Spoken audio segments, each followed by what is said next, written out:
Hello दोस्तों, नमस्कार। Video शुरू करने से पहले आपको बताना चाहूँगी कि मैं कोई मोटिवेशनल स्पीकर नहीं हूँ। मैं एक छोटे से गांव में रहने वाली मिडिल क्लास फैमिली से हूँ और मैं एक साधारण सी हाउसवाइफ हूँ। कभी कभी आपके दिल से भी आवाज़ आई होगी कि आप घर के काम करते करते इतने ज़्यादा चिड़चिड़े क्यों हो जाते हैं कि अक्सर बच्चों पर ही गुस्सा दिखाना पड़ता है। क्या आपने कभी सोचा है कि हम चिड़चिड़े क्यों हो जाते हैं और बाकी सबसे ज़्यादा हम महिलाएं चिड़चिड़ी क्यों हो जाती हैं, पूरे दिन चिड़चिड़ क्यों करती रहती हैं? चलिए आज बताती हूँ। सामाजिक और जीवन शैली से कुछ ऐसी जुड़ी बातें अगर आपने जान ली तो आपकी ज़िंदगी बदल जाएगी। तो चलिए शुरू करते हैं आज का वीडियो। पहला पॉइंट, रिस्पॉन्सिबिलिटी। जी हाँ, हाउसवाइफ की जो रिस्पॉन्सिबिलिटी होती है वो बाकी लोगों से कई ज़्यादा होती है। सुबह 5 बजे अगर उठते हैं ना तो सीधा रात में 10 बजे सारा काम कंप्लीट अगर हम करके सोते हैं तो रात में सोने से पहले हम महिलाओं को यही गिल्ट सताता रहता है कि खुद के लिए हम थोड़ा सा भी टाइम खुद के लिए नहीं निकाल पाए। यही गिल्ट हमें सताता रहता है कि जिसमें हम खुद के लिए सुकून के 2 पल गुजारें या फिर कुछ क्रिएटिव करें, जिसमें हम फुर्सत के 10 मिनट भी खुद के लिए नहीं निकाल पाए। और रात में सोने से पहले यही सोचकर सोते हैं कि अगला दिन हम अच्छे से सेलिब्रेट करेंगे, खुद के लिए टाइम निकालेंगे और घर का काम टाइम पर पूरा करेंगे, यही सोचकर सोते हैं। पर फिर अगला दिन इसी तरह से बीत जाता है और टाइम नहीं निकाल पाते हैं।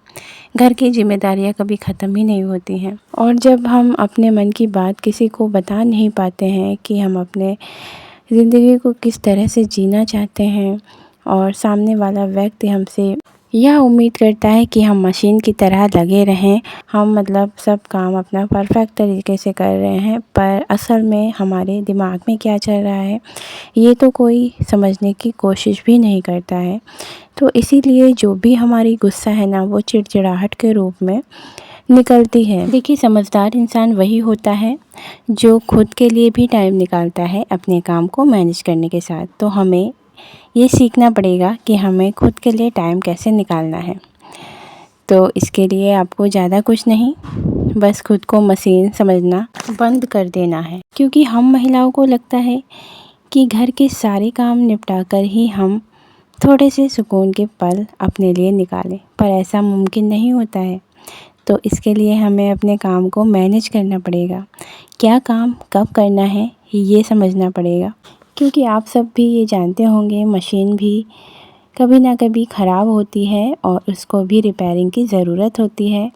जैसे कि बैटरी को चार्ज की ज़रूरत होती है, वैसे ही हमारी शारीरिक और मानसिक जो भी ज़रूरतें हैं उनको पूरा करने के लिए हमें थोड़ा सा खुद के लिए टाइम निकालना होता है। तभी हम बेहतर तरीके से अपनी ज़िम्मेदारियों को निभाएंगे और बिना बोझ समझ के निभाएंगे, खुशी खुशी निभाएंगे। तो जब भी अपना कोई काम पूरा करें उसके बाद में बीच बीच में थोड़ा सा ब्रेक लें और सुकून के पल बिताएं। देखिए, वैसे भी हमारा जो टाइम होता है ना वो हम फिजूल खर्च कर देते हैं। जैसे मान लीजिए फ़ोन चलाने में या फिर टीवी देखने में। तो फ़ोन जब हम इंस्टॉल करते हैं तो 10 से 20 मिनट कब बन जाते हैं पता ही नहीं लगता। कभी कभी तो 1 घंटा ही ऐसे ही चला जाता है। तो उसमें हमारा समय बहुत ज़्यादा बर्बाद होता है और जिससे कि बाद में हमें बहुत ज़्यादा गिल्ट होता है कि हमने फ़ोन क्यों चलाया, क्यों देखा। तो इसीलिए जब भी घर में काम पड़े हों पेंडिंग में, आप फ़ोन दूर ही रखें। जब भी कोई पार्टी छोटी मोटी हो या घर पे एक्स्ट्रा काम हो तो खुद को सुपर वुमन मानना बंद करें, क्योंकि आप भी इंसान हैं, कोई रोबोट या मशीन नहीं है जो कि आप लगे रहोगे कभी थकोगे नहीं। तो इसीलिए बेहतर है कि छोटे छोटे काम हमें अपने फैमिली में बांट लेने चाहिए। हमेशा नहीं, जब ज़्यादा काम हो या फिर कोई पार्टी वगैरह हो।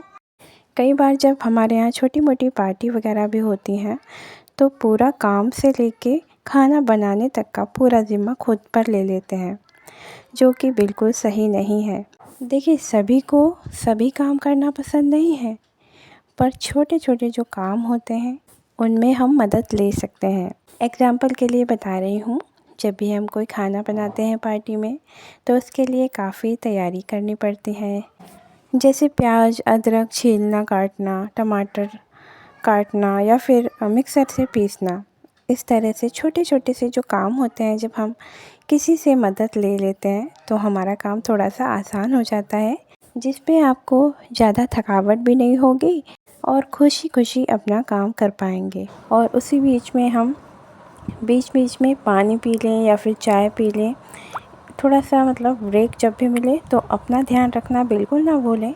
जैसे अगर आपको भूख का एहसास हो रहा है तो कुछ ना कुछ खा लें, क्योंकि ज़्यादा स्वस्थ अगर रहेंगे तो ज़्यादा अच्छे से अपनी ज़िम्मेदारी निभा पाएंगे।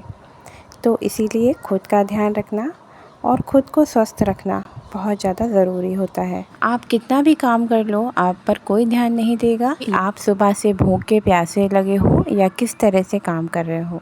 ये आपका प्राथमिक कार्य है। जब भी मन उदास हो या फिर कोई भय सता रहा है तो आप दूसरों से उम्मीद ना रखें, बल्कि भगवान पर अपनी उम्मीद को कायम रखें।